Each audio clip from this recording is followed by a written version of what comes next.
রহস্য নগরী বা রহস্যে ঘেরা এক স্বপ্নপুরী আকারে ছিল এক মহাদেশের মতোই বিশাল, বিস্ময়করভাবে উন্নত।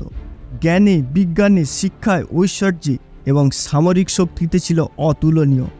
ফুলে ফলে ভরা ছিল এর উর্বর মাটি। দলবদ্ধ হাতি ঘুরে বেড়াতো এর গভীর জঙ্গলে।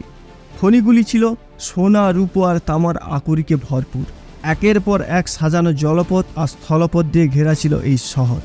আর এই শহরের প্রধান আকর্ষণ ছিল রাজপ্রাসাদ।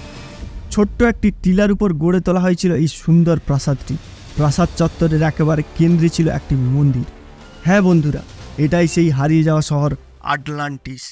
এই শহরের কথা গ্রিক দার্শনিক প্লেটোর রচনা তিবিয়াস এবং ক্রিটিয়াস থেকে জানা যায়।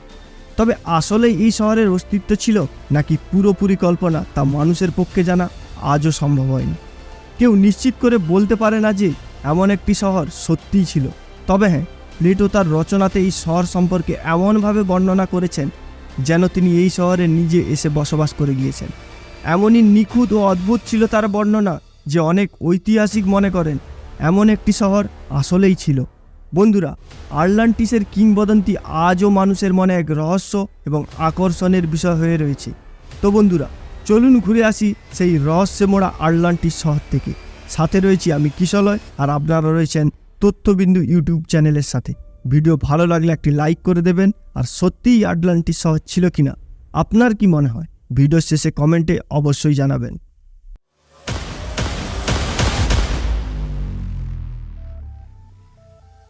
সময়টা ছিল একদম সৃষ্টির শুরুর দিকের। সে সময় পৃথিবীতে বিচরণ ছিল অমর দেবতাদের। তারা সমগ্র পৃথিবীকে ভাগাভাগি করে নিচ্ছিলেন। এই সময় সাগর দেবতা পসাইডন ভাবলেন তিনি নেবেন বিশাল এক মহাদেশ আর তার চারপাশে ছড়িয়ে থাকা কতগুলো দ্বীপ। যে ভূখণ্ড ছিল লিবিয়া এবং এশিয়ার মিলিত ভূখণ্ডের চেয়েও বড়। তিনি স্ত্রী হিসাবে বেছে নিয়েছিলেন একজন সাধারণ মানবীকে, যার নাম ছিল ক্লিয়েটো। ক্লিয়েটোর কোল আলো করে আসে দেবতা পসাইডনের 5 জোড়া সন্তান। প্রথম জোড়ার প্রথম সন্তানের নাম রাখেন তিনি অ্যাটলাস, আর এই বিশাল ভূখণ্ডের নামও রাখলেন এই অ্যাটলাসের নামে, আটলান্টিস। এবং অ্যাটলাসকেই সমগ্র ভূখণ্ডের রাজা হিসাবে নিয়োগ করেন, আর অন্য সন্তানদের দ্বীপটির বিভিন্ন অংশের দায়িত্ব দেন।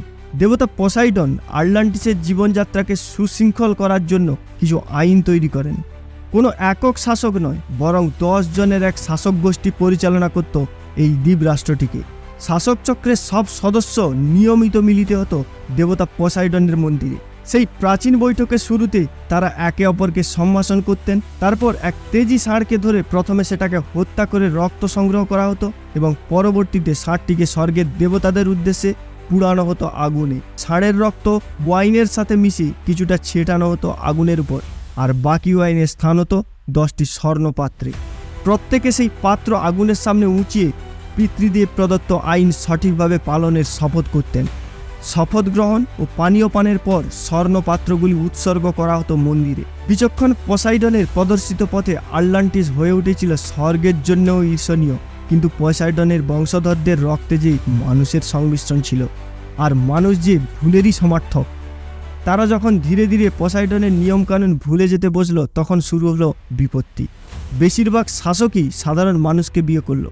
তাদের আচরণ হয়ে উঠতে লাগলো নির্বোধের মতো। তারা দেবতাদের কথা ভুলে হয়ে উঠতে লাগলো স্বেচ্ছাচারী ও ক্ষমতালোভী। আরও বৃহৎ ক্ষমতার জন্য লোভী হয়ে উঠতে লাগলো তারা। যাই হোক বন্ধুরা, আটলান্টিয়ানদের প্রযুক্তি, জ্ঞান এবং ধ্যান ধারণা অন্যান্য প্রাচীন সভ্যতার থেকে সম্পূর্ণ ভিন্ন ধরনের ছিল।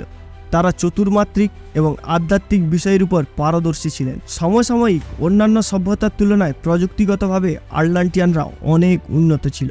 ধারণা করা হয় কিছু কিছু ব্যাপারে তারা এখনকার পৃথিবীর থেকে অনেক বেশি এগিয়ে ছিল।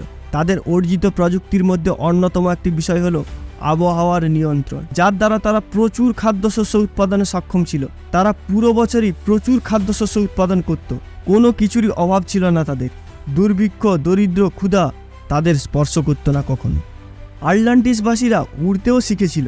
ঘন্টায় 100 মাইল গতিতে চলতে পারে এমন উড়োজাহাজ আবিষ্কার করেছিল তারা। আর সেই উড়োজাহাজ চালানো হতো ভ্রিল নামক এক ধরনের জ্বালানি দিয়ে, যার সঙ্গে মিল আছে আজকের জেট ফুয়েলের। তবে ওদের আকাশযানগুলো এখন পৃথিবীতে ওড়ার উপযোগী ছিল না, কারণ তখনকার দিনে বাতাস ছিল অনেক ঘন আর ভারী। আটলান্টিয়ানদের মধ্যে ক্রিস্টাল বা স্ফটিকের ব্যবহার ব্যাপকভাবে ছিল। তারা ক্রিস্টালের প্রতিসরণ, বিবর্ধন এবং সংগ্রহণ ক্ষমতার উপর প্রচুর জ্ঞান অর্জন করেছিলেন। ধারণা করা হয় এই শক্তি ব্যবহার করে আটলান্টিয়ানরা তাদের জীবন শক্তি বৃদ্ধি করতে সক্ষম হয়েছিল, ফলে তারা 700 থেকে 800 বছর বাঁচত। পরবর্তীতে তারা ক্রিস্টালকে অন্যান্য কাজেও ব্যবহার করতে শুরু করলো। ক্রিস্টালের মাধ্যমে প্রাপ্ত বিভিন্ন শক্তিকে তারা বিভিন্ন কাজে, যেমন কথা, ছবি, এগুলো আদান প্রদানে ব্যবহার করত, অনেকটা আমাদের রেডিও এবং টেলিভিশনের মতো। কিন্তু আস্তে আস্তে আটলান্টিয়ানরা আরও ক্ষমতা অর্জন করে উচ্চাকাঙ্ক্ষী হলো। ক্রিস্টালের নিয়ন্ত্রক হতে থাকলো অদক্ষ লোক যাদের আধ্যাত্মিক জ্ঞান ছিল কম।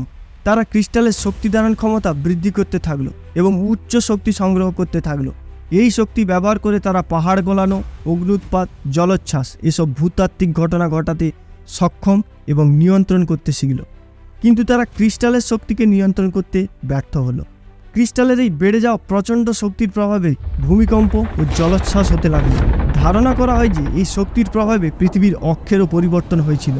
একদিন হঠাৎ করে ধ্বংস হয়ে যায় আটলান্টিস। আকস্মিক দুর্বিপাকে নিমেষে গায়েব হয়ে যায় আটলান্টিসের 5 কোটি মানুষ। শক্তিশালী ভূমিকম্প দু টুকরো করে দেয় আটলান্টিসকে। পাহাড় সমান ঢেউ এসে ভাসিয়ে দেয় আটলান্টিসের নগরগুলোকে। ভেসে যায় ক্ষেত খামার আর বনবনানি। একটি উন্নত সভ্যতা হারিয়ে যায় পৃথিবী থেকে। কিংবদন্তি সেই বিশাল দ্বীপ আটলান্টিক মহাসাগরে তলিয়ে যায়, পরে আর কখনো দেখা যায়নি। এরও প্রায় 9000 বছর পরে প্রথমবারের মতো আটলান্টিক শহরের গল্প বলেন গ্রিক দার্শনিক প্লেটো। তো বন্ধুরা, শেষে একটাই কথা বলবো, এ নিয়ে যতই বিতর্ক মতভেদ থাক, আটলান্টিস মানব সভ্যতার ইতিহাসে এক চিরস্থায়ী রহস্য। আপনারা ট্রয় নগরীর কথা তো নিশ্চয়ই জানেন, যদি জেনে থাকেন কমেন্টে অবশ্যই জানাবেন। ট্রয় নগরীকেও মিথ হিসাবে ভাবা হতো, যতদিন পর্যন্ত না হেনরিক সিলিম্যান ট্রয় নগরীর ধ্বংসাবশেষ আবিষ্কার করেন। আটলান্টিস প্রমাণিত সত্য না হলেও এই গল্পটি আমাদের কল্পনা শক্তিকে উজ্জীবিত করে এবং সভ্যতার উত্থান পতন সম্পর্কিত একটি মর্মান্তিক শিক্ষার প্রতীক হিসাবে বিবেচিত হয়। ধন্যবাদ।